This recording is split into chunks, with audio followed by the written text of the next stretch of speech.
Hi friends, இது உங்கள் தமிழச்சி channel. ரொம்ப நாளாக நான் எதிர்பார்த்துட்டு இருந்த வெனஸ்டே சீரீஸோட சீசன் 2ஓட எபிசோட் 5 வந்துருச்சு. நீங்கள் எப்படின்னு தெரியல, நான் உண்மையிலே இந்த எபிசோடுக்காக ரொம்ப நாளாக காத்துட்டு இருந்தேன்.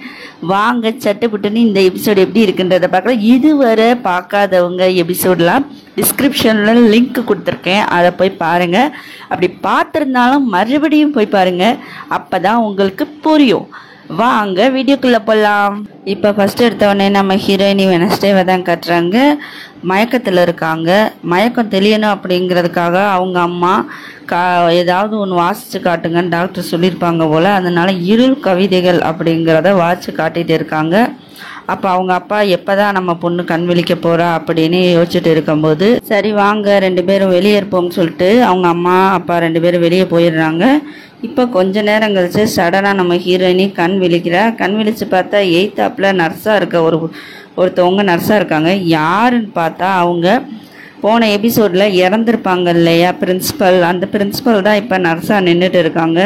நின்றுட்டு இந்த மாதிரி உன்னை நான் வரவேற்கிறேன் அப்படின்னு சொல்லவும், எனக்குன்னு வந்து சேருவீங்களா, நீங்கள் எப்படி இங்கே இருக்கீங்க, அப்போனா நான் செத்துட்டேனா, போச்சு நரகத்துக்கு வந்துட்டேன் அப்படின்னு சொல்லிட்டு வெனஸ்டே டோரை திறந்து வெளியே வரும்போது அங்கே வந்து வெளியவும் நின்றுக்கிட்டு இருக்காங்க.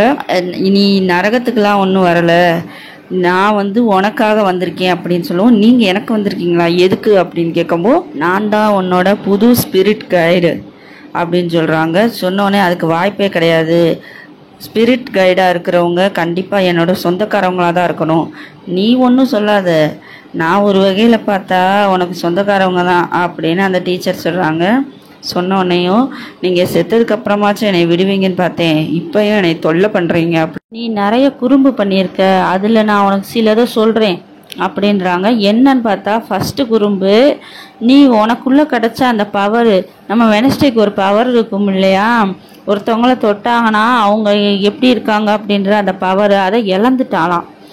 அது வந்து நான் கற்றுக்கிட்டதுக்கப்புறம் தான் இழந்தேன் அப்படின்னு வெனஸ்டே சொல்கிறா. அப்போ 2வது குறும்பை கேளு, நீ தேவையில்லாமல் உன்னோட ரூம்மேட்டு ஃப்ரெண்டுக்கிட்ட உண்மையை மறைச்சிருக்க, அவள் சாக போகிறா அப்படிங்கிறது உனக்கு தெரிஞ்சு உண்மையை மறைச்சிருக்க, நான் நல்லதுக்காக தான் மறைச்சேன் அப்படின்னு சொல்கிறா நம்ம வெனஸ்டே. அப்போ 3வது குறும்புத்தனை என்ன பெருசு, இதெல்லாம் எதுக்குமே மன்னிக்க முடியாத ஒரு வேலையை பார்த்துருக்க. டெய்லரை நீ விடுவிச்சிருக்க, ஹாஸ்பிட்டலுக்கு போய் அவனை கைது பண்ணி சங்கிலியில் இருக்கும்போது எதுவுமே செய்யாமல் நீ வாட்டுக்கு பர்மிஷன் இல்லாமல் உள்ளே போய் அவனை ஒரு கொடிய மிருகம் அவனை போய் விடுவிச்சிருக்க, இது மன்னிக்க முடியாத குற்றமே, நீங்கள் முதல்ல என்னை விடுங்க, நான் இங்கேருந்து போகணும் அப்படின்னு சொல்கிறாங்க. சரி அப்படின்னா நீ கண்ணை முழிச்சுக்கோ, சுயநலவுக்கு வா அப்படின்னு இந்த டீச்சர் சொல்கிறாங்க. சொன்னவொடனே இப்போ தான் நமக்கு ஒரு விஷயம் புரியுது. இப்போ இவ்வளோ நேரம் நடந்தது பூரா நம்ம ஹீரோயினி வெனஸ்டே சுயநலம் இல்லாமல் படுத்து கிடந்தாங்க இல்லையா, அப்போ அவங்க இமேஜினேஷனில் அவங்களோட ஆள் மனதில் இதெல்லாம் நடந்துட்டு இருந்திருக்கு. இப்போ கட் பண்ணால் எபிசோட் 4ல் ஒரு ஹாஸ்பிட்டல் காட்டியிருப்பாங்களே, அந்த ஹாஸ்பிட்டலை தான் காட்டுறாங்க. அங்கே யார் பேசிகிட்டு இருக்கா அப்படின்னா, எபிசோட் 4ல் யார் கடைசி வில்லியாக இருந்தாங்களோ அந்த ரிசப்ஷனிஸ்ட்டு தான் இப்போ பேசுகிறாங்க. நான் தான் இந்த மாதிரி தற்காலிக டைரக்டர் இந்த ஹாஸ்பிட்டலுக்கு, இங்கே நிறைய உயிர் சேதம் ஏற்பட்டிருக்கு, அது எல்லாத்தையும் முக்கால்வாசி நாங்கள் சரி பண்ணிட்டோம், யார் இந்த இதுக்கெல்லாம் காரணமோ அவங்க 42 பேரில் பிடிச்சு கொடுத்த நம்ம செரிஃபுக்கு தான் நன்றி சொல்லணும் அப்படின்னு சொல்கிறாங்க. இப்போ செரிஃப் வந்து இன்னும் நாங்கள் 3 பேரை பிடிக்க வேண்டியது இருக்குது, அது யார் அப்படின்னா நம்ம ஹீரோயினியோட அங்கிள். 2வது குற்றவாளி ஜான்டோ, அதாங்க அந்த எலும்புக்கூடு ஜாம்பி மாதிரி ஒருத்தர் இருந்தான்ல அவன். 3வது குற்றவாளி நம்ம டெய்லர், மிருகமாக மாறப்பக்கூடியவ இருக்கான்ல அவன். அவங்க 3 பேரையும் இப்போ பிடிக்கணும் அப்படின்னு தான் நம்ம செஃப் வந்து பத்திரிகையாளர்கள்ட்ட சொல்லிட்டு இருக்காங்க. இப்போ உங்களுக்கு ஒரு கொஸ்டின் கேட்குறேன், நம்ம ஹீரோயினி வெனஸ்டேக்கு யார் ஜோடியாக இருப்பான்னு நினைக்கிறீங்க? நான் வந்து டெய்லர் ஜோடியாக இருப்பான்னு தோணுது, நீங்கள் மனசில் யாரை நினைக்கிறீங்க அப்படிங்கிறத கமெண்ட்டில் சொல்லுங்கள். இப்போ வாங்க கதைக்குள்ள போகலாம். இவங்க 3 பேரும் ரொம்ப ஆபத்தானவங்க, இவங்களில் யாரை பார்த்தாலும் உடனே எங்கள் டிபார்ட்மெண்ட்டுக்கு கால் பண்ணுங்க அப்படின்னு செரிஃப் சொல்கிறாங்க. இப்போ இப்படி பேசிகிட்டு இருக்கும்போதே செரிஃபுக்கு ஒரு மெசேஜ் வருது, வெனஸ்டே ஆடம்ஸ் வந்து கண்ணு முழிச்சிட்டாங்க அப்படின்னு. வேகமாக இந்த டைரக்டர்கிட்ட போய் இந்த மாதிரி கண்ணு முழிச்சிட்டாங்க, அவளை போய் விசாரித்தோம் அப்படின்னா கொஞ்சம் டீட்டெயில்ஸ் கிடைக்கும் அப்படின்ற போது இல்லை என்னால் உங்களை விசாரிக்க அனுமதிக்க முடியாது. வெனஸ்டே ஒரு சின்ன பொண்ணு, அவள் வந்து அன்னைக்கு ஹாஸ்பிட்டலுக்கு வரும்போதே கூட தெரியாமல் வந்துட்டு, அவ்வளோதான். எங்கள் செக்யூரிட்டியை தாண்டி அவளால் உள்ளே வர முடியாது. அது மட்டும் இல்லாமல் அவள் இப்போ உடல்நிலை சரியில்லை, அதனால் நான் விசாரிக்க அனுமதிக்க மாட்டேன் அப்படின்னு சொல்லிட்டு இந்த தற்காலிக டைரக்டர் கிளம்புறா. எதுக்கு இப்படி நம்ம ஹீரோயினியை விசாரிக்கணும்னு இந்த போலீஸ் ஷெரீஃப் சொல்லும்போது இவங்க தடுக்கிறாங்க அப்படின்னா, நம்ம ஹீரோயினிக்கு தான் இந்த ஹாஸ்பிட்டலை பார்த்தினா முழு விவரம் தெரியும். அதை ஏற்கனவே நீங்கள் எபிசோடு பார்த்துருந்தா தெரிஞ்சிருக்கும். இவங்க வந்து அண்டர் கிரவுண்டில் பயங்கரமாக எல்லாருக்கும் ஒரு புதுவிதமான ட்ரீட்மெண்ட் கொடுக்குறேன் அப்படின்ற பேரில், ஏதோ ஒன்று கண்டுபிடிக்கிறேன்ற பேரில் எல்லாரையும் அடைச்சி வச்சு சித்திரவதை பண்ணியிருந்திருப்பாங்க. ஸோ அந்த உண்மை பூரா வெளியே வந்துடும் அப்படிங்கிறதுக்காக தான் நம்ம ஹீரோயினி வெனஸ்டேட்டை இந்த ஷெரீஃபை பேச விடாமல் டைரக்டர் தடுக்கிறாங்க. இப்போ இந்த தற்காலிக டைரக்டர், அதாவது டோன் ஹஸ்ட், இவங்க பேர் டோன் ஹஸ்ட்டு, டோனுன்னு சுருக்கமாக வச்சுக்கலாம். இவங்களுக்கு இப்போ ஃபோன் கால் வருது. அதில் என்ன பேசிகிட்டு இருக்காங்கன்னா, இந்த மாதிரி அந்த பாதாள அறையில் இருக்கக்கூடிய எல்லா பணத்தையும் அப்புறப்படுத்திட்டீங்களா அப்படின்னு கேட்குறாங்க. எல்லாத்தையும் அப்புறப்படுத்திட்டோம், ஆனால் ஒன்று மட்டும் கிடைக்கல, அதை நாங்கள் எப்படியாவது தேடி சரி பண்ணிடுவோம் அப்படின்னு, இதை சீக்கிரம் செய்யுங்க அப்படின்னு சொல்லிட்டு ஃபோனை வைக்கிறாங்க. இப்போ நேராக டோன் எங்கே போகிறாங்க அப்படின்னு பார்த்தா, நம்ம வெனஸ்டே ஹாஸ்பிட்டல்லேருந்து கிளம்பிட்டு இருக்காங்க வீட்டுக்கு. அங்கே தான் போய் உனக்காக லில்லி ஃப்ளவர்ஸ் கொண்டு வந்திருக்கே அப்படின்றவோ, உடனே நம்ம வெனஸ்டே உன்னோட சீக்ரெட் லேபு பேஸ்மெண்ட்டில் இருக்கு இல்லையா அந்த பாதாளத்தில், அதை வந்து செக் பண்ண சொல்லி நான் ஷெரீஃப்கிட்ட சொல்ல போகிறேன் அப்படின்றவோ, வேணா நீ சொல்கிறதுனா சொல்லிக்கோ, அவங்க இப்போ போய் செக் பண்ணாங்கன்னா ஒன்றுமே கிடைக்காது அவங்களுக்கு அப்படின்னு சொல்கிறா. அது மட்டும் இல்லாமல் நீ என்னோட அப்பாவோட உழைப்பை அடியோட நாசம் பண்ணிட்டேன், இதுக்கு மேலே எதுவும் பண்ண வேணான்னு சொல்ல தான் நான் இங்கே வந்தேன் அப்படின்னு இந்த டோன் சொல்கிறாங்க. இவ்வளோ நாள் நான் பண்ணது நாசம் கிடையாது, இனிமே தான் நான் சர்வநாசம் பண்ண போகிறேன் அப்படின்னு வெனஸ்டே சொல்கிறா. சொல்லிவிட்டு அங்கேருந்து கிளம்புறா. இப்போ அங்கே இருக்க ஒரு சிஸ்டர் வெனஸ்டேட்டை வந்து காஞ்சு போன ஃப்ளவர்ஸை கொடுக்குறாங்க. அப்போ அதில் ஒரு சீட் இருக்குது. அதில் என்ன எழுதியிருக்குன்னு பார்த்தா, நீயும் உன்னோட ஃப்ரெண்டு ஏனிடும் இன்றைக்கி நைட்டு இறந்துருவீங்க அப்படின்னு எழுதியிருக்கு. உடனே வெனஸ்டே இதை யார் கொடுத்தா அப்படின்னா அங்கே கை காட்டுறாங்க. பார்த்தா அங்கே யார் இருக்கானா, டெய்லர் தான் நின்றுட்டுருக்கான். உடனே டெய்லரை துரத்தி வெனஸ்டே ஓடிட்டே இருக்கா. பார்த்தா டெய்லர் மறைஞ்சு நின்றுக்கிறியான். வெனஸ்டே வர டெய்லரை பிடிக்க முடியலை. இப்போ கட் பண்ணால் ஸ்கூல் லீடர்னு கெத்தாக ஒருத்தி சுற்றிட்டு இருப்பார் இல்லையா, அவள் பேர் சடனாக எனக்கு டக்குன்னு மறந்துருச்சு. உங்களுக்கு ஞாபகம் வந்தால் கமெண்ட்டில் சொல்லுங்கள், ஆனால் எப்படியாச்சும் நான் சொல்லிடுவேன். அவங்க வந்து இப்போ அவங்களோட அம்மாவை சேஃபான இடத்துல வைக்கணும் அப்படின்றதுக்காக நெவர்மூட் அகாடமியில் ஒரு இடத்துல தீப்பிடிச்சிச்சு இல்லையா, அந்த இடத்துல பத்திரமா இருங்கம்மா அப்படின்னு சொல்லிட்டு வெளியே வராங்க. இப்போ வெனஸ்டேவை தான் கட்டுறாங்க. வெனஸ்டே அவளோட ரூமுக்கு வந்துட்டா. ரூமுக்கு வந்துட்டு ஃப்ரெண்டுகிட்ட இந்த மாதிரி நீ இங்கே இருக்காத, இங்கேருந்து போயிரு, உனக்கு ஆபத்து அப்படிங்கிறாங்க. ஆனால் அந்த இடத்துல இப்போ யார் இருக்கா அப்படின்னு பார்த்தா, நான் உன்னோட ஸ்பிரிட் கைடு அப்படின்னு சொல்லிட்டு பிரின்சிபல் மேடம் இருந்தாங்க இல்லையா, அவங்க இங்கேயும் வந்துடுறாங்க. வந்த உடனே நீ எல்லா உண்மையும் ஏனிட்ட சொல்கிறது தான் நல்லது அப்படின்றாங்க. நீ பேசாம வாய முடு அப்படின்றவும், உடனே ஏனிட் வந்து என்ன வெனஸ்டே செஞ்சிட்ருக்க, நீ யார்கிட்ட பேசிக்கிட்டு இருக்க, எனக்கு குழப்பமாக இருக்குது, எனக்கு தெரிஞ்சு உனக்கு ஏதோ மண்டையில் அடிபட்டுருச்சுன்னு நினைக்கிறேன், அதனால் நீ ரெஸ்ட் எடுக்க வேண்டியது நல்லது அப்படின்றவும், இல்லை உன் உயிருக்கு ஆபத்து அப்படின்றா.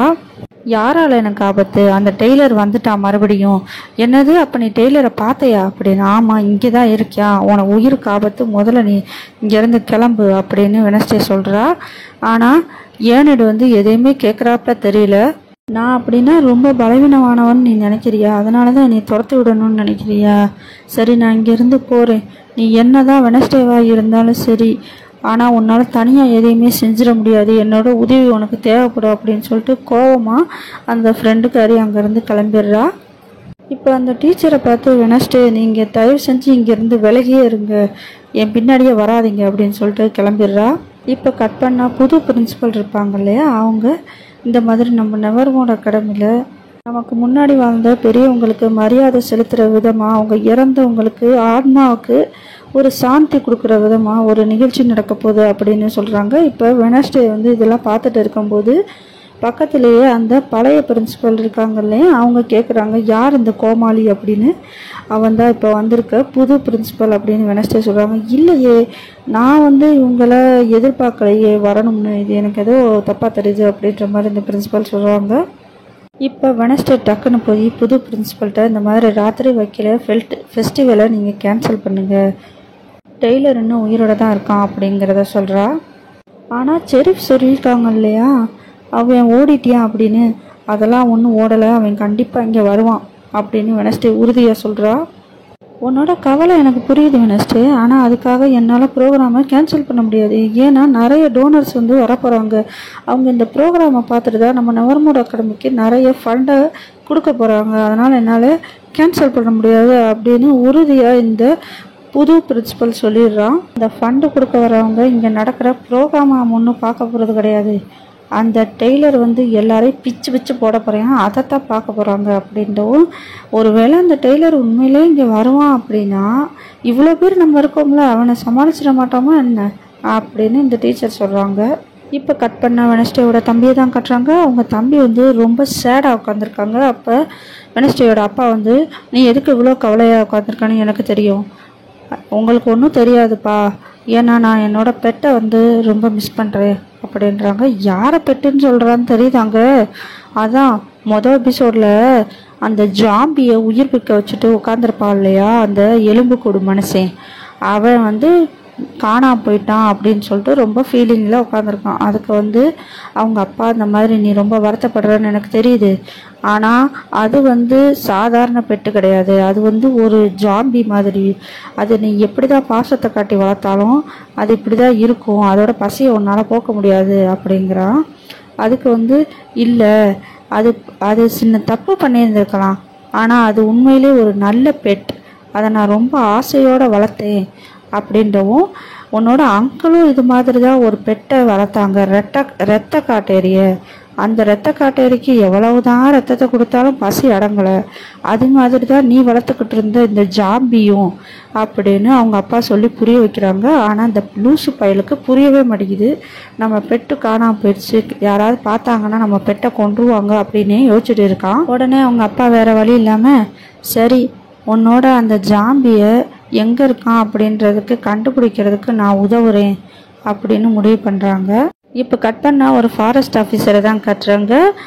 அந்த ஆஃபீஸர் கண்காணிச்சுக்கிட்டு இருக்கும்போது அங்கே ஏதோ சவுண்டு கேட்குற மாதிரி இருக்குது. உள்ளே என்ன இருக்குது அப்படின்னு சொல்லிட்டு பார்க்க போகும்போது அங்கே வேறு யாரும் இல்லை, நம்ம டெய்லர் தான் தனியாக உட்காந்துட்டு அவங்க அப்பா இறந்துட்டாங்க இல்லையா ஷெரீஃபு, அவங்கள்ட்ட பேசுகிற மாதிரி நினச்சி பார்த்துட்டு இருக்கான்.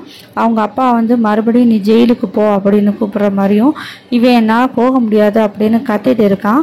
அது இந்த ஃபாரஸ்ட் ஆஃபீஸருக்கு கேட்டு உள்ளே சாக்கடைக்குள்ளே வந்துடுறாங்க. பார்த்தா அவ்வளோதாங்க, நம்ம டெய்லர் ஒரு மான்ஸ்டராக மாதிரி இந்த ஆஃபீஸரை கொண்டுடுறான். இப்போ இதெல்லாம் நடந்துக்கிட்டு இருக்கிற வெளியே யார் இருக்கா அப்படின்னு பார்த்தா அந்த ஜாம்பி மனுஷன் இருக்கா இல்லையா எலும்பு மனுஷன், அதாங்க நம்ம வெனஸ்டேயோட தம்பி பெட்டா வளர்த்துட்டு இருப்பான்ல, அவன் இப்போ கொஞ்சம் தோல்லாம் வளர்ந்துருச்சு, கொஞ்சம் கிட்டத்தட்ட மனுஷன் ரேஞ்சுக்கு வந்துருச்சு உடம்பு.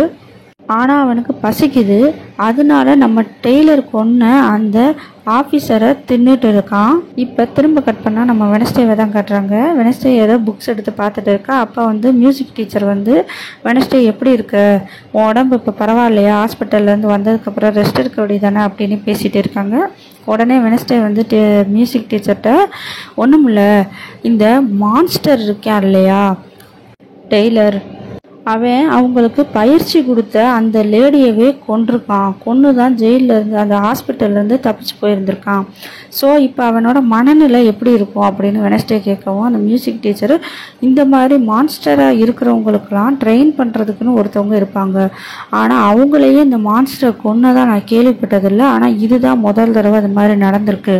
அப்படி மான்ஸ்டர் குருவாக இருக்கக்கூடியவங்களை கொண்டுட்டாங்க அப்படின்னா இந்த மான்ஸ்டர்ஸ்லாம் எங்கே இருக்கோம் என்ன செய்கிறோன்னு தெரியாமல் ஒரு பைத்தியம் பிடிச்சத்தனமாக இருப்பாங்க அப்படின்றத இந்த மியூசிக் டீச்சர் சொன்ன உடனேயும் அவங்களுக்கு இப்போ புதுசாக ஒரு டீச்சர் கிடச்சா அந்த டீச்சரை இந்த மான்ஸ்டர் ஏற்றுக்குருவாங்களா அப்படிங்கிறத வெனஸ்டே மியூசிக் டீச்சர்கிட்ட கேட்கவும் மியூசிக் டீச்சருக்கு தெளிவாக புரிஞ்சிருச்சு. ஆகா, இந்த வெனஸ்டே தான் டெய்லர் மான்ஸ்டர்கிட்ட ஒரு டீச்சராக போகலான்னு நினைக்கிறா போல அப்படின்னு நினச்சிட்டு, நீ இந்த காரியத்தை மட்டும் தயவு செஞ்சிடாத, உயிருக்கே ஆபத்து, அந்த மான்ஸ்டர் உனையவே கொன்றும் அப்படிங்கிறத நம்ம மியூசிக் டீச்சர் எவ்வளவோ சொல்ல முயற்சி பண்ணுறாங்க, ஆனால் வெனஸ்டே எதையுமே காதில் வாங்காமல் அங்கேருந்து கிளம்பிடுறா. எப்படி மான்ஸ்டரை கட்டுப்படுத்தலாம், அதாவது நம்ம டெய்லரை எப்படி கட்டுப்படுத்தலாம் அப்படிங்கிறத பற்றி ஒரு புக்ஸ் எடுத்து ரெஃபர் பண்ணிகிட்டு இருக்கா.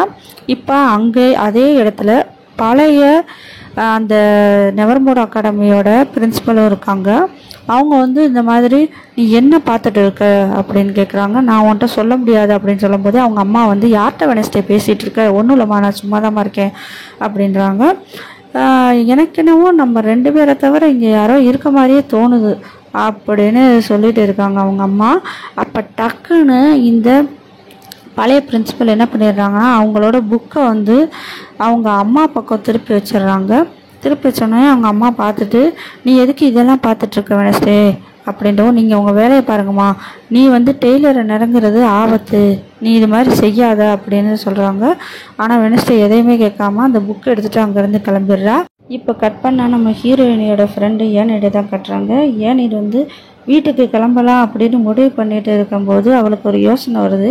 இந்த மாதிரி டெய்லர் எப்படினாலும் வெனஸ்டேவை கொல்றதுக்கு நெவர்மோர் அகாடமிக்கு வருவான். அவனை கண்டிப்பாக நம்ம வெனஸ்டேவால் தடுக்க முடியாது, அவளுக்கு உதவி வேணும் அப்படின்னு சொல்லிட்டு கையி மனுஷை மூலமாக அவங்களோட ஃப்ரெண்ட்ஸை பூரா உதவிக்கு கூப்பிட்றா. இப்போ திரும்ப இங்கிட்டு கட் பண்ணால் நம்ம வெனஸ்டேயோட அப்பாவும் வெனஸ்டேயோட தம்பியும் அந்த ஜாம்பி மனுஷனை தேடி காடு காடாக அலைஞ்சிட்டு இருக்காங்க. காட்டில் கத்திக்கிட்டே போகிறாங்க, எங்கே இருக்குன்னு. ஆனால் அந்த ஜாம்பி மனுஷன் இவங்களை பார்த்துட்டு பின்னாடியே தான் பின்தொடர்ந்து வந்துட்டு இருக்கான். ஆனால் இப்போ அந்த ஊரில் ஏதோ ஃபங்க்ஷன் மாதிரி நடக்குது. ஒரு எலும்பு கூடு வேஷம் போட்டுட்டு எல்லாரும் போய்கிட்டு இருக்காங்க. அந்த இடத்துக்கு நம்மளும் போவோமாப்பா அப்படின்னு வெனஸ்டேயோட தம்பி சொல்லவும் அவங்க அப்பாவும் வா நம்ம போகலாம், ஆனால் அம்மாட்ட மட்டும் சொல்லாத அப்படின்னு சொல்லிட்டு அந்த இடத்துக்கு 2 பேரும் போகிறாங்க. இப்போ செரிஃப் இருக்காங்க இல்லையா, அவங்க வந்து இந்த சாக்கடைக்குள்ள ஃபாரஸ்ட் ஆஃபீஸர் வந்து செத்து கிடக்கிறத பார்த்து ஆய்வு பண்ணிட்டு இருக்காங்க. கண்டிப்பாக இந்த ஃபாரஸ்ட் ஆஃபீஸரை மான்ஸ்டர் தான் கொண்டிருக்கணும். டெய்லர் அப்போ மறுபடியும் வந்துட்டான். ஆனால் எனக்கு ஒரு விஷயம் புரியலை, இந்த ஜாம்பியையும் இந்த பணத்தை வந்து ஏதோ பண்ணியிருக்க மாதிரி தெரியுது. அப்படின்னா ஜாம்பியும் டெய்லரும் ஒன்று சேர்ந்துட்டாங்களா அப்படின்னு ரொம்ப கன்ஃபியூஸ்டாக இவங்க புலம்பிட்டு இருக்காங்க. இந்த சமயத்தில் நம்ம ஹீரோயின் தம்பி அந்த ஃபங்க்ஷன் நடக்கிற இடத்துக்கு வந்துட்டாங்க.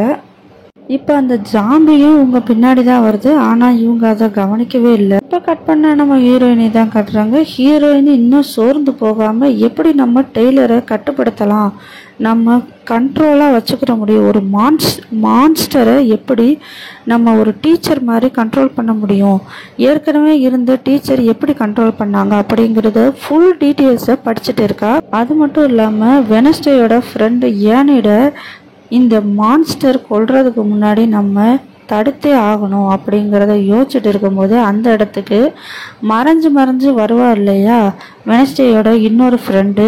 அப்போ உடனே ஒரு கார்டு எடுத்து கொடுக்குறா. இந்த மாதிரி ஃப்ரெண்ட்ஸு பூரா என்ன பண்ணுறாங்கன்னு உனக்கு தெரியுமா அப்படின்னு சொல்லிட்டு. அப்போ வெனஸ்டேக்கு ஒரு விஷயம் புரிய வருது, நம்ம ஃப்ரெண்ட்ஸ் பூரா நமக்கு உதவி பண்ணணுங்கிறதுக்காக ஒரு இடத்துல மீட் பண்ண போகிறாங்க போல் அப்படின்னு யோசிக்கிறா. இப்போ கட் பண்ணால் வெனஸ்டேயோட ஃப்ரெண்டு ஆனடி பிளான் பண்ண மாதிரி வெனஸ்டேயோட ஃப்ரெண்ட்ஸு எல்லாரும் மீட் பண்ணுறாங்க. எப்படியாவது அந்த டெய்லரை பிடிக்கணும் அப்படிங்கிறதுக்காக. இப்போ அந்த இடத்துக்கு கரெக்டாக நம்ம ஹீரோயினி வந்துடுறா. ஹீரோயினி வந்தவுடனே ஏனிட் வந்து நாங்கள் மீட் பண்ண போகிறோன்ற விஷயத்தை யார் சொன்னது, அந்த ஒருத்தி திரிவா இல்லையா மறைஞ்சு போய்கிட்டு அவள் தானே சொல்லியிருப்பா அப்படின்னு சொல்கிறா. சொன்ன உடனேயும் சரி நடந்துட்டு போட்டோம். இப்போ இந்த ஊரில் ரிமெம்பரிஸ் ஊர்வலம் ஒன்று நடக்க போகுது. அந்த ஊர்வலத்தில் தான் எப்படி இருந்தாலும் டெய்லர் வருவான், அவனை நம்ம பிடிச்சிடலாம் அப்படின்னு சொல்லிட்டு வெனஸ்டே சொல்லிவிட்டு அங்கேருந்து கிளம்பிடுறா. இப்போ நேராக ரூமுக்கு வந்த வெனஸ்டே அந்த டெய்லரை கட்டுப்படுத்தி வச்சுருப்பார் இல்லையா ஏற்கனவே ஒரு டீச்சர், அவங்க எழுதி வச்ச புக்கெல்லாம் தானே இவ வந்து ரெஃபர் பண்ணிகிட்டு இருக்கா. அந்த புக்கில் சில கெமிக்கல்ஸ்லாம் தயார் பண்ணி டெய்லருக்கு ஊசி போட்டோம்னா அவன் வந்து மறுபடியும் மிருக குணமாக மாறாமல் நார்மலாகவே இருப்பான், அவனை கட்டுப்படுத்திடலாம் அப்படிங்கிறத தெரிஞ்சுக்கிட்டு அந்த வெனஸ்டே அந்த மருந்தை தயார் பண்ணிகிட்டு இருக்க வேலையை பார்க்குறா. அவளுக்கு இந்த கையும் மனுஷனும் உதவி பண்ணிகிட்டு இருக்கு. இப்போ அந்த ஏற்கனவே செத்துப்போன பழைய டீச்சர் வந்து சொல்கிறாங்க, நீ செய்கிற திட்டம் வந்து சரியாக இருக்கும்னு எனக்கு தோணலை. ஏன்னா டெய்லர் மேலே உனக்கு ஒரு அன்பு இருக்குது, உனக்கு ஒரு காதல் இருக்குது. அப்படி இருக்கும்போது உன்னால் டெய்லரை, அவன் மிகப்பெரிய மான்ஸ்டர், அவனை உன்னால் கட்டுப்படுத்த முடியாது அப்படிங்கிறத சொல்கிறாங்க. ஆனால் வெனஸ்டே எனக்கு வந்து அவன் மேலே அன்பெல்லாம் இல்லை, வெறுப்பு தான் இருக்குது அப்படின்றவும், வெறுப்புங்கிறது ஒரு உணர்ச்சி தான். ஸோ உன்னால் அவனை கட்டுப்படுத்த முடியாது. அது மட்டும் இல்லாமல் நீ சொல்யூஷன் இப்போ தயார் பண்ணிட்டு இருக்க இல்லையா, அது சரியானதாக இருந்தால் மட்டும்தான் ஒர்க் அவுட் ஆகும். அதுவும் சொதப்பிடுச்சுன்னா அவ்வளோதான். நீ அதுக்கு பதிலாக ஒழுங்காக போய் ஏனிடுட்ட நடந்த உண்மையை சொல்லிடு. உன்னோட கனவுல ஏனிடு செத்து போனதாக கனவு கண்டு வந்துச்சு இல்லையா, இமேஜினேஷன், அதை சொல்லி அவளை காப்பாற்றுறதுக்கான வழியை பாரு, அவளை பலிகாட ஆக்காத அப்படிங்கிற டீச்சர் எவ்வளவோ சொல்ல முயற்சி பண்ணுறாங்க.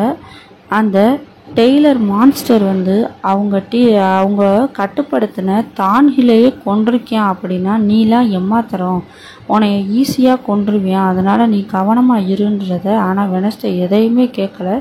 அவள் அந்த மருந்தை தயாரிக்கிறதுலையே குறியாக இருக்கா. இப்போ நேராக அந்த ஃபங்க்ஷன்லாம் நடந்துக்கிட்டு இருக்க இடத்த தான் காட்டுறாங்க. அந்த இடத்துல அந்த ஜாம்பி மனுஷன் வந்து பேய் வீடுன்ற மாதிரி ஒரு வீடு இருக்கும் போல், அதுக்குள்ளே போய் பார்த்துட்டு இருக்கான். எங்கே அப்படின்னு யாரை பார்க்குறான் அப்படின்னா வெனஸ்டேயோட தம்பியை தான் தேடிட்டு இருக்கான். இப்போ அந்த ஜாம்பியை பார்த்து ஒருத்தன் பைத்தியம்னு சொல்லிடுறான். சொன்ன உடனே ஜாம்பி கோவம் வந்துடுது, அவனை கடிச்சு தின்ன உடனே அந்த இடத்துல ரணகலம் ஆயிடுது. எல்லாரும் பயந்து தெரிஞ்சுட்டு ஓடுறாங்க. இப்போ இந்த நியூஸ் யாருக்கு போகுது அப்படின்னா போலீஸ் ஷெரீஃபுக்கு தான் போகுது. உடனே இப்போ விழா நடக்கிற இடத்துக்கு எல்லா போலீஸும் கிளம்புறாங்க. இப்போ அதே இடத்துல தானே நம்ம வெனஸ்டேயோட தம்பியும் இருக்காங்க. ஸோ இங்கே ஜாம்பி இருக்குது அப்படிங்கிறத தெரிஞ்சுக்கிட்டு என்னோட பெட்டு இங்கே தான் இருக்கா அப்படின்னு நான் கூட்டிகிட்டு வரேன்ட்டு போகிறான். அவங்க அப்பா வேணான்னு சொல்கிறாங்க, ஆனால் எதையும் கேட்காம இங்கேருந்து போகிறான். இப்போ அந்த மான்ஸ்டரை வெனஸ்டேயோட தம்பி பார்த்துறான். பார்த்த உடனேயும் பேசுதுங்க அந்த மான்ஸ்டரு, என்னைய ஒன்றும் பண்ணாத, நீ வந்து எனக்கு உயிர் கொடுத்துருக்க, நீ என்னோட நண்பன் அப்படின்ற மாதிரி பேசுது. உடனே இது வெனஸ்டேயோட தம்பிக்கு ஒரே சந்தோஷமாயிருது. நீ பேசுகிற கிட்டத்தட்ட ஒரு மனுஷன் மாதிரி உனக்கு உருவமும் கிடச்சிருச்சு அப்படின்னு ரெண்டு பேரும் ரொம்ப ஹாப்பியாக பேசிகிட்டு இருக்காங்க. அதே சமயம் வெளியே அந்த ஷெரீஃப் போலீஸ் வந்துடுறாங்க. எல்லாரும் வந்து உள்ளே யார் இருந்தாலும் சரி ஒழுங்கு மாதிரி தான் வெளியே வந்துடுங்க அப்படின்னும்போது ஜாம்பியை வெனஸ்டேயோட தம்பி தப்பிக்க விட்டுறான். வேகமாக வெனஸ்டேயோட தம்பி நான் மட்டும்தான் உள்ளே இருக்கேன் அப்படின்னு சொல்லிட்டு வெளியே வர்றான். உடனே அந்த இடத்த பூரா போலீஸ் கண்ட்ரோலுக்கு கொண்டு வந்துடுது. இப்போ கட் பண்ணால் ஹீரோயினியோட அம்மாவை தான் காட்டுறாங்க. ரிமெம்பர் ஊர்வலத்துக்கு தயாராகிக்கிட்டு இருக்காங்க. அப்போ அந்த இடத்துக்கு யார் வர்றா அப்படின்னா பிரான்சுவாஸ் தான் வராங்க. அவங்க வந்த உடனேயும் நம்ம ஹீரோயினியோட அம்மா அதிர்ச்சி ஆயிடுறாங்க. நீங்கள் இறந்துட்டீங்கன்னு நினச்சேன். ஆமாம், நானே செத்துட்டேன்னு தான் நினச்சேன். ஆனால் உண்மையிலே உன் பொண்ணு தான் என்னையை காப்பாத்துனா. நான் அந்த பாதாள அறையில் அடைக்கப்பட்டிருந்தேன் ஆராய்ச்சிக்காக. அப்போ உன் பொண்ணு வந்து தான் என்னை விடுவிச்சா அப்படிங்கிறத சொல்கிறாங்க. உடனே ஹீரோயினியோட அம்மா நான் ஷெரீஃப்க்கு ஃபோன் பண்ணுறேன், அவங்க உனக்கு ஹெல்ப் பண்ணுவாங்க அப்படின்றாங்க. இல்லை வேண்டாம், அவங்க என்னை தேடிட்டு இருக்காங்க, அவங்களுக்கு கால் பண்ணாத. ஸ்கூலில் என்கிட்ட நீ தான் அன்பாக நடந்துக்கிடுவ, இப்போ என் பையனை கண்டுபிடிக்க நீ தான் உதவி பண்ணணும் அப்படின்னு சொல்கிறாங்க. இப்போ தான் நமக்கு ஒரு விஷயம் புரியுது. இந்த பிரான்சுவாஸ் அப்படிங்கிறவங்க டெய்லரோட அம்மா, டெய்லரை தேடி தான் வந்திருக்காங்க. உடனே வெனஸ்டேயோட அம்மா அவன் யாரை தேடி போகிறான்னு எனக்கு தெரியும், நீங்கள் வாங்க நான் உங்களுக்கு உதவி பண்ணுறேன் அப்படின்றாங்க. இப்போ கட் பண்ண ஃபங்க்ஷன் நடக்கிற இடத்த தான் கட்டுறாங்க. நம்ம நெவர்மோர் அகாடமியோட புது பிரின்சிபல் இருப்பார்ல, அவர் தான் பேசிகிட்டு இருக்காரு. இறந்து போனவங்களுக்கு நம்ம நினைவஞ்சலி கொடுக்கணும் அப்படின்ற மாதிரி. இப்போ அந்த இடத்துக்கு நம்ம ஹீரோயினி அப்புறம் ஹீரோயினோட ஃப்ரெண்டு எல்லாருமே வந்துடுறாங்க. ஏன்னா டெய்லர் கண்டிப்பாக இங்கே வருவான், அவனை பிடிக்கணும் அப்படிங்கிறதுக்காக. இப்போ கரெக்டாக அந்த இடத்துக்கு டெய்லர் வந்துட்டான் அப்படிங்கிறத அந்த கையை மனசே சிம்பிள் மூலமாக வெனஸ்டேக்கு புரிய வைக்குது. உடனே எல்லாரும் அலர்ட் ஆகுறாங்க. உடனே டெய்லர் நம்ம ஏனிட பார்த்துறான். பார்த்துட்டு பயங்கரமாக துரத்தி போயிட்டுருக்கான். ஏனிடு பயங்கரமாக பயந்து ஓடுறா. இப்போ ஒரு இடத்துல போய் ஏனிடு நின்ன உடனேயுமே டெய்லருக்கு டவுட் வந்துடுது. நீ தனியாக இல்லைன்னு நான் நினைக்கிறேன், கண்டிப்பாக அவங்க கூட நிறைய பேர் இருக்காங்கன்னு சொல்லவும் ஃப்ரெண்ட்ஸ் எல்லாரும் வந்துடுறாங்க. ஓ சூப்பர், உன்னோட பிளான் நல்லா தான் இருக்குது, ஆனால் என்னைய அதை தடுக்க முடியாது, உன்னை நான் கொல்லாமல் விட மாட்டேன் அப்படின்னு சொல்லிட்டு இப்போ உடனே டெய்லர் டக்குன்னு மான்ஸ்டராக மாறி ஏனிட கொல்ல வரும்போது நம்ம ஹீரோயினி வந்துடுறா. டெய்லர் இதோட நீ நிறுத்திக்கோ, உனக்கு நான் தான் வேணும்னு எனக்கு நல்லாவே தெரியும், அதுக்கு ஒரு வழி இருக்குது, நீ புது மாஸ்டரை ஏற்றுக்கோ அப்படின்னு சொல்லிட்டு நம்ம வெனஸ்டே தயாரித்த அந்த லிக்விட் இருக்கும் இல்லையா, மருந்து தயாரிச்சிருப்பா, அந்த ஊசியை டெய்லருக்கு குத்திடுறா. குத்துன உடனே அந்த இடத்துக்கு இன்னொரு பெரிய மான்ஸ்டர் வந்துருச்சு. அது யார் அப்படின்னா டெய்லரோட அம்மா தான். வந்து வெனஸ்டேயை கொல்ல வரும்போது டக்குன்னு நம்ம வெனஸ்டேயோட அம்மா வந்து நீ செஞ்சு கொடுத்த சத்தியத்தை காப்பாற்று, இவ என்னோட பொண்ணு அப்படின்றவும் அந்த இடத்துல இருந்து டெய்லரும் டெய்லரோட அம்மா மான்ஸ்டரும் அங்கேருந்து கிளம்பிடுறாங்க. இப்போ வெனஸ்டேக்கு ஒரு விஷயம் தெளிவாக புரிஞ்சிருச்சு, டெய்லரோட அம்மா இன்னும் இறக்கலை, உயிரோட தான் இருக்காங்க அப்படிங்கிறது. உடனே அவங்க அம்மாட்ட நீங்கள் டெய்லரோட அம்மாட்ட என்ன பேசுனீங்க அப்படின்னு கேட்குறாங்க.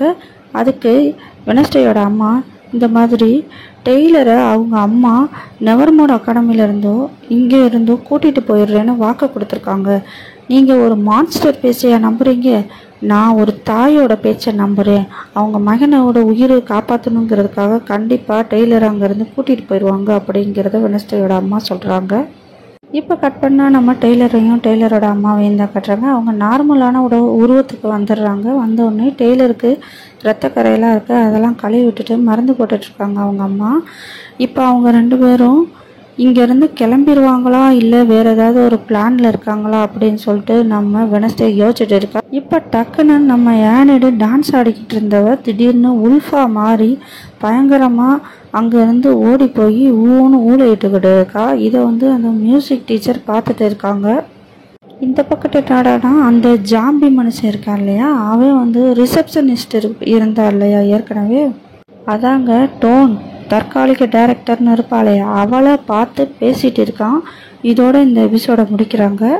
அடுத்த எபிசோட கண்டிப்பாக உங்களுக்கு நான் மிஸ் பண்ணாமல் போடுறேன். நீங்கள் பார்க்கணுன்னு நினச்சிங்கன்னா நம்ம தமிழச்சி யூடியூப் சேனல் சப்ஸ்கிரைப் பண்ணி வச்சுக்கோங்க. உங்களுக்கு இவ்வளோ நேரம் நான் சொன்ன கதை புரிஞ்சிருந்துச்சு அப்படின்னா தயவு செஞ்சு லைக் பண்ணுங்கள். நீங்கள் போடுற ஒரு லைக்கும் தான் எனக்கு மோட்டிஃபிகேஷனாக அமையும் அடுத்தடுத்து நான் வீடியோ போடுறதுக்கு. அப்போ தான் நான் அடுத்த எபிசோடும் உங்களுக்கு நான் போடுவேன். அதனால் தயவு செஞ்சு லைக் பண்ணி வச்சுக்கோங்க, சப்ஸ்கிரைப் பண்ணி வச்சுக்கோங்க. ஓகே, பாய்.